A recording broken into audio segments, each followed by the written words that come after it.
সাহাবায়ে কেরামের তারাবি কেমন ছিল? মুয়াত্তা মালিকের একটি হাদিস থেকে জানা যায়, সাহাবীদের বেশিরভাগের তারাবির চিত্র ছিল যে তারা যখন তারাবি শুরু করতেন, তারাবি শেষ করতে করতে তাদের প্রায় দিনই রাত প্রায় শেষ হয়ে যেত। সাহরি খাওয়ার জন্য তারা বাসায় যেতেন, সাহরি খেয়ে এসে আবার ফজর করতেন। এখন আপনি বলবেন, এটা কি আমাদের দ্বারা সম্ভব? সকাল 9টা টু বিকাল 5টা আমার অফিস, সকাল থেকে আমার 5-7টা মিটিংয়ের সেট আপ করা আছে, শিডিউল দেওয়া আছে, অনেক ব্যস্ততা আমার।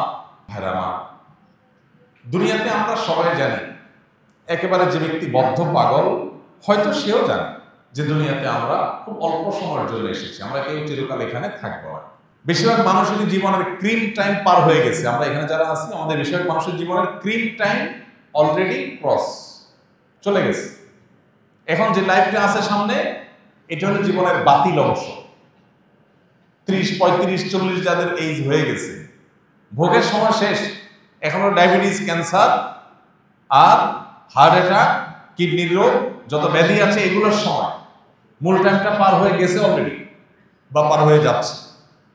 তাহলে আর বাকি যে সময়টা আছে 10, 20, 30 বছর, ওষুধ খাইতে খাইতে আর ডাক্তারের কাছে যেতে যেতে শেষ হয়ে যাবে। তাহলে ভোগ করার অপশনটা কোথায়? এই মিছা জীবনের জন্য যদি আমার এত ব্যস্ততা হয় যে 1.5 ঘন্টা তারাবির জন্য আমার সময় হয় না, আমি খোঁজ করার চেষ্টা করি 8 রাকাত পড়লেও তো নাকি হয়, না পড়লেও নাকি রোজা হয়ে যায়, কোন মসজিদে একটু তাড়াতাড়ি পড়া যায়, হাবের সাহেব তো আর কোনো কাজ কাম নাই, এই জন্য এত ধীরে ধীরে পড়ে। এই যে টেন্ডেন্সি, কারণ দুনিয়া আমাদেরকে আষ্টে পৃষ্ঠে বেঁধে ফেলেছে, শয়তান তার চক্রান্তে জয়ী হচ্ছে। শয়তানের চেষ্টাই হলো মানুষকে দুনিয়ার চাকচিক্যে ডুবিয়ে রাখা, আখিরাত থেকে ভুলিয়ে রাখা। সাহাবীদের কাছে এর বিপরীত চিত্র ছিল। তাদের কাছে আখিরাতের বিষয়টা একটা ক্রিস্টাল ক্লিয়ার। তারা জানতেন যে দুনিয়ার জীবন একটু কম ঘুমিয়ে, একটু কম পরিশ্রম করে যদি আমি কাটাতে পারি, আর অনন্তকালের আখিরাতে যদি আমি ভালো থাকতে পারি, ওয়াই নট আমি সে অবসর গ্রহণ করব। তারা সেটাই করেছে। তাদের কাছে দুনিয়াটা ছিল টুকটাক, আর আখিরাতটা ছিল ঠিকঠাক।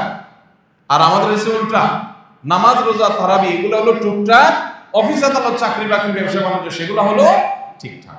আপনি যদি দুনিয়াতে 2000 বছর থাকতেন আর আখিরাতে মাত্র 20 বছর থাকা লাগতো, তাহলে আপনার এই সঠিক ছিল।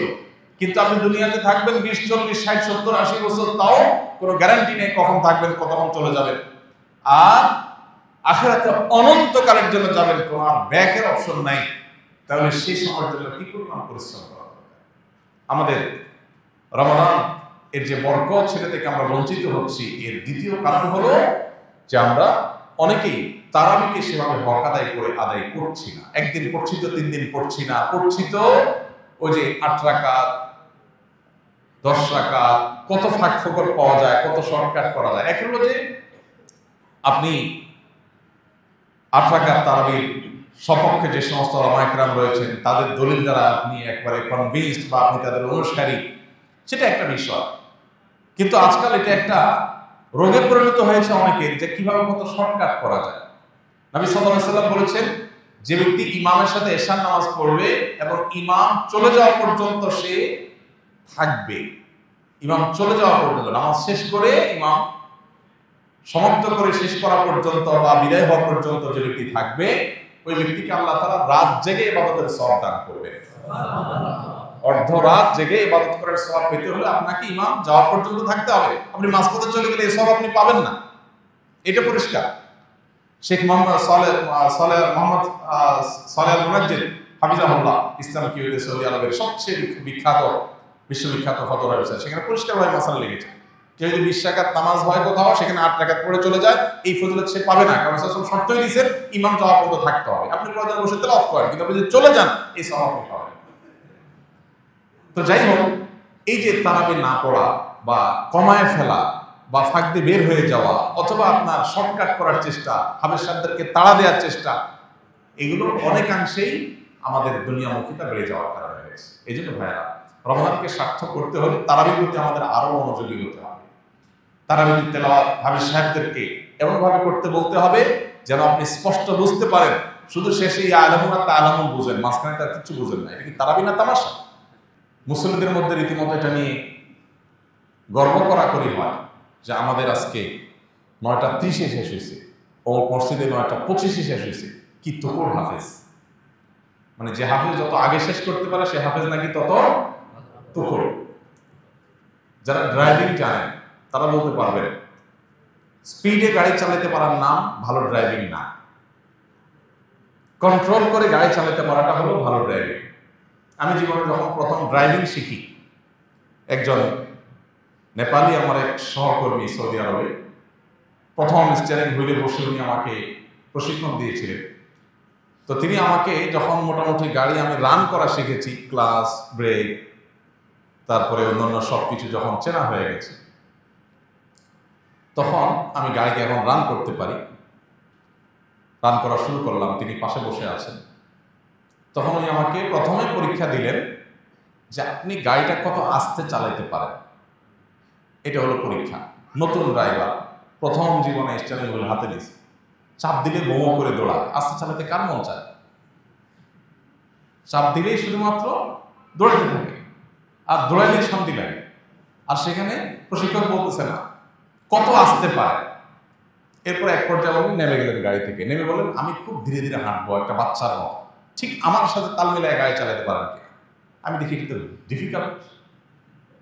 ম্যানুয়াল গিয়ার হলে গাড়ি বন্ধ হয়ে যাচ্ছে, স্টার্ট বন্ধ হয়ে যাচ্ছে, এত আস্তে চালাতে গেলে বন্ধ হয়ে যাচ্ছে, স্কার্টারের সাথে ক্লাচের সমন্বয় করা কঠিন হয়ে যাচ্ছে। তখন বললেন যে ড্রাইভার হয়ে উঠতে হলে আস্তে চালানো শিখতে হবে। জোরে সবাই চালাতে পারে, জোরে চালানোর পরে দাঁড়ান দৌড়ান কোথাও নামছেন না মারছেন তো পরের ইস্যু, কিন্তু আস্তে যে চালাতে পারে, নিয়ন্ত্রণ যে করতে পারে, সে হলো ড্রাইভার। তা হাফেজ সাহেব কি করছে মাঝখান দিয়ে কিচ্ছু বললেন না, তুফানের মতো ফেনা চলে ফেললো না, শুধু আলামো না তালামো বললো। আপনি বললেন বাপরে বাপ কি হাফেজ, কিছুই বোঝা যায় না। যেমন মুসল্লি তেমন হাফেজ। এই জন্য তেলাওয়াত ধীরে ধীরে করতে পারা এটা সব হাফেজ পারে না, টুকরো ভাবে হুলস্থুল ভাবে সবাই করতে পারে। এই জন্য ভাই রমজান মাস জুড়ে আমরা চেষ্টা করবো ইনশাআল্লাহ আমাদের তারাবির নামাজে আরো বেশি মনোযোগী হতে।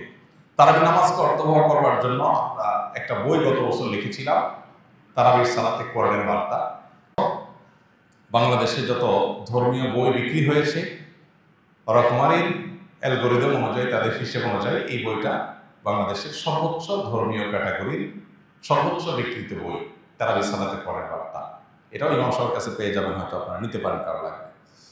আমি যেখানে তারাবি পড়ি আমার বাসার পাশে মসজিদে, সেখানে আমি চেষ্টা করি যেদিনই থাকি প্রতিদিনই তারাবির সারসংক্ষেপটা আমি 5-7 মিনিটে মুসল্লিদের সামনে তুলে ধরি। 3-4 পৃষ্ঠায় সারসংক্ষেপটা তুলে ধরা আছে। অতএব এইটা আপনি বাসায় যদি একটু দেখে আসেন, তাহলে আপনার ওই যে তারাবিতে আপনার যে একটা বিরক্তি লাগে অনেকের, এই বিরক্তিটা আর লাগবে না ইনশাআল্লাহ। আপনি যে অর্থটা বুঝেন কি আছে না আছে, রিলেট করতে পারবেন, মনোযোগটা আপনার বাড়বে ইনশাআল্লাহ। আল্লাহ আমাদেরকে তারাবিটাকে যথাযথভাবে আদায় করার তৌফিক দান।